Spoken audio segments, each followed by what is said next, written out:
എല്ലാവരും ഉള്ളത് പുണ്യങ്ങളേറെ നിറഞ്ഞ പുണ്യങ്ങളുടെ പൂക്കാലം റമളാനിലാണ്.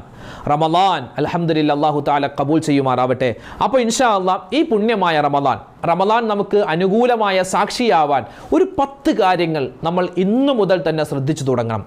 ഏതൊക്കെയാണ് ആ കാര്യങ്ങൾ വിശദമായി ഇന്നത്തെ ക്ലാസ്സിൽ പറയുന്നു.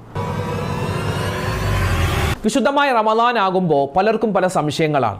നിയ്യത്തിൻ്റെ കാര്യത്തിൽ പലരും അഭിപ്രായ വ്യത്യാസത്തിൽ എങ്ങനെ നിയ്യത്ത് വെക്കണം, എപ്പോഴാണ് നിയ്യത്ത് വെക്കേണ്ടത്, അതിൻ്റെ ഒരു സംശയമുണ്ട്. അതുപോലെ തന്നെ സുഹൂർ, ഇടയത്താഴം, ലോക്കൽ ഭാഷയിൽ പറഞ്ഞാൽ ഇടയത്താഴം. ആ ഇടയത്താഴത്തിന് ചില ആളുകൾ എഴുന്നേക്കാറ്. എന്തിനാ എഴുന്നേക്കുക? അവിടെ ഇപ്പോൾ വെള്ളം കുടിക്കുക, ദാഹമൊന്നുമില്ല എന്നൊക്കെ പറഞ്ഞ് ചിലപ്പോൾ അവിടെ തന്നെ കിടക്കും, സുബഹി ബാങ്ക് വിളിക്കുമ്പോൾ എനിക്ക് എഴുന്നേക്കുക. പക്ഷെ അങ്ങനെയല്ല, ഇടയത്താഴത്തിന് വലിയ മഹത്വമുണ്ട്. ഒരാൾ ഇടയത്താഴ സമയത്ത് ഇന്ന് നമ്മൾ ക്ലാസ്സിൽ പറയുന്ന ഒരു വാചകം പറഞ്ഞാൽ അവനിക്ക് അള്ളാഹു കൊടുക്കുന്ന വമ്പൻ പ്രതിഫലം ഏതാണെന്നും നമുക്ക് ഇൻഷാ അള്ളാഹ് കേൾക്കാം. അതോടൊപ്പം തന്നെ നമ്മൾ